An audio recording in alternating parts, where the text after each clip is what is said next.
এটা কি দেখুন আপনারা, এটা দেখে চিনতে পারছেন কি না জানি না, কিন্তু এটা দেখতে যেরকম সুন্দর খেতে ওই রকম টেস্টি। আর এটা বানানোর জন্য কি কি লাগে দেখতে থাকুন। প্রথমে আমি মুরগির বুকের মাংস ছোট ছোট করে কেটে নিয়ে ওইটা গ্রাইন্ডারে দিয়ে ওইটা আমি ভালো করে কিমা করে নিব। আর এই কিমাগুলো তারপর একটা বাটিতে ঢেলে নিব।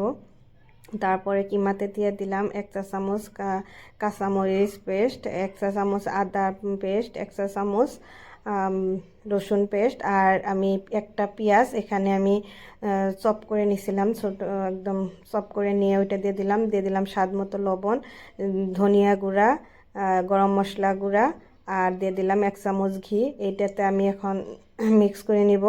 আমি এখানে হলুদ ব্যবহার করব না বা শুকনা লঙ্কার গুঁড়িও ব্যবহার করব না, শুকনা মরিচের গুঁড়ি যেটা ওইটাও ব্যবহার করব না, হলুদও ব্যবহার করব না। এইগুলো এখন ভালো করে মিক্স করে নিব, একদম মিক্স করে ভালো করে মিক্স করে নিব, যাতে সবগুলো উপকরণ একসাথে ভালো করে চিকেনের সাথে মিক্স হয়ে যায়। দেখুন এরকম হয়েছে মিক্সটা, এরকম করে মিক্স করে নিয়ে এইটা এখন রেখে দিব। তারপর আমি একটা বিটরুট নিয়ে ওই বিটরুটের রস বের করে নিব। আর এখানে নিয়ে নিলাম আমি ময়দা। এই ময়দাতে আমি দিয়ে দিলাম পরিমাণ অনুযায়ী লবণ আর সাদা তেল। একটু সাদার লবণ দিয়ে ভালো করে এগুলো হাত দিয়ে মাখিয়ে নিব। মাখিয়ে নেওয়ার পর আমি বিটরুটের যে জুসটা ওই জুসটা দিয়ে ভালো করে মাখিয়ে নিব। তারপর যতটুকু পানি লাগে আমি ধীরে ধীরে পানি এড করে একটা সফট একটা আটা মাখিয়ে নিব আমি। আর এখন দেখুন আমি একটু একটু করে পানি দিয়ে একটা ভালো করে একটা সফট ডো বানায় নিব। আর এটা বানিয়ে নেওয়ার পরে এটা আমি রেস্টে রেখে দিয়ে তারপর কি করি ভিডিওটা কমপ্লিট দেখুন, দেখলে আপনারা বুঝতে পারবেন। এই দেখুন আমার আটাটা মাখানো হয়ে গেছে, এটা আমি এখন রেস্টে রেখে দেব। ওই আটাটা আমি 10 মিনিট রেস্টে রেখে দেওয়ার পরে আবার আসলাম।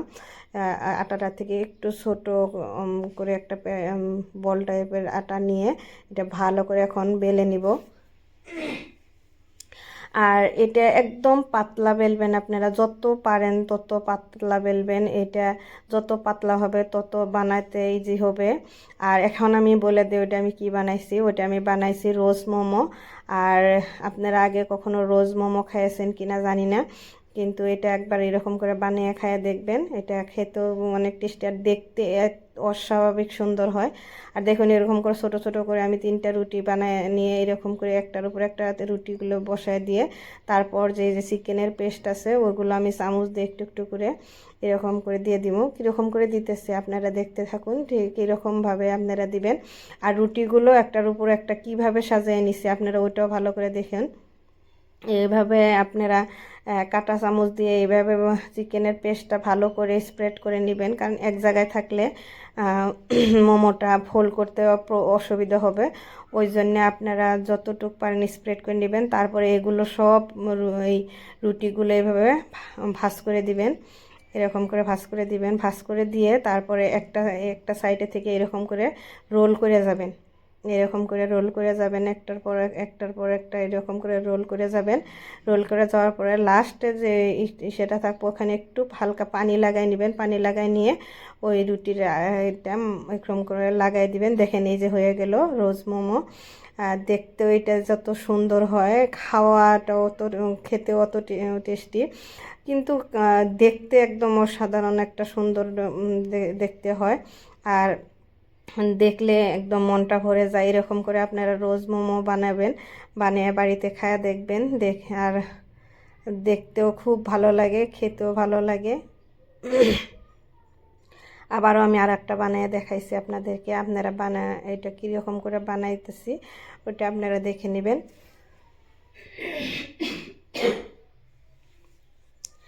এরকম করে চিকেনের যেটা পেস্ট, ওই পেস্ট না অ্যাকচুয়ালি ভিতরে ফিলিংটা ওই রকম করে এরকম করে দিয়ে রুটি আবারও ভাঁজ করে নিয়ে একটা সাইড থেকে এরকম করে রোল করে যাবেন। আর দেখবেন কত সুন্দর একটা রোজ মোমো হয়। আর এটা বানাইতেও অনেক মানে সহজ। এরকম এখন একটু পানি লাগাই নিয়ে এই মাথাটা এরকম করে চেপে চেপে লাগাই দিবেন, দেখুন এটা কত সুন্দর হয়েছে। আর এখানে গ্যাসেতে আমি একটা স্টিমার বসায় দিছি, ওখানে পানি বয়েল হয়েছে, পানি গরম হয়ে পুরো দেখুন এই ভাপ উঠতেছে। এখন আমি মোমোগুলো স্টিম করে নিব। আর এখানে মোমোগুলো আমি এখানে একটা একটা করে বসায় দিব। আর আপনারা দেখতে থাকুন যে মোমোগুলো স্টিম হওয়ার পরে কীরকম হয় দেখতে। আশা করি আপনাদের ভিডিওটা দেখে ভালো লাগলো। আর আমার ভিডিওটা দেখে যদি ভালো লাগছে তাহলে আমার ভিডিওটাকে লাইক করবেন, শেয়ার করবেন, কমেন্ট করবেন। আর এখনও যদি আমার চ্যানেলটাকে সাবস্ক্রাইব করেন নাই, আপনারা আমার চ্যানেলটাকে সাবস্ক্রাইব করবেন। আর দেখুন এই যে আমার মোমোর লুকটা দেখুন, কত একটা সুন্দর লুক, আর এত সুন্দর দেখতে। এটা খেতেও অনেক টেস্টি, আর দেখতে যে কত সুন্দর, এটা অস্বাভাবিক একটা কালার, আর এত সুন্দর একদম অরিজিনাল রোস্ট ওই রকম লাগছে। আর আপনারা এইভাবে বানিয়ে খায় দেখবেন, সত্যি বলছি দেখতেও যেরকম সুন্দর হবে খেতেও এরকম দারুণ টেস্ট। আশা করছি আপনাদেরকে ভিডিওটা দেখে ভালো লাগবো। নেক্সট আর একটা অন্য নতুন রেসিপি নিয়ে আসবো। আজকে দিয়ে রাখছি।